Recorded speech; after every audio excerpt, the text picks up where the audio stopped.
नमस्कार दोस्तों, मैं कुसुम कला स्वागत करती हूँ आप लोगों का अपने यूट्यूब चैनल में। गाना सुनाने जा रही हूँ दोस्तों, अच्छा लगेगा तो बताना आप लोग। अरे बाबा के बगिया में चहकई चिरैया, अरे चहकई चिरैया हो, जिनी काट बगिया हार।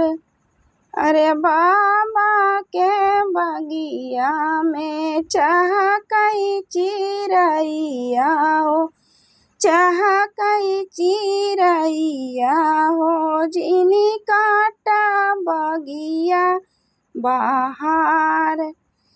अरे तोहरे आंगनवा में बिटिया जनमलिनी, बिटिया जनमलिनी, बिटिया के कहिला पराय।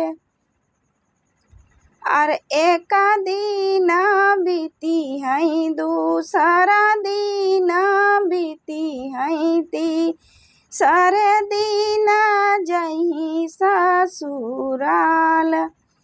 अरे बाबा के बगिया में चहकई चिरैया न, चहकई चिरैया न, जिनी काटा बगिया बहार।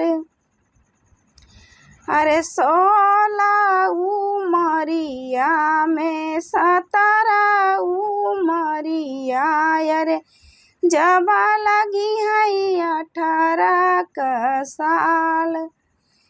अरे कवने कान, अरे बैठ के कन्यादान करी हाई बाबा, अरे करी हाई बाबा, अरे कई दही बिटिया बेगान।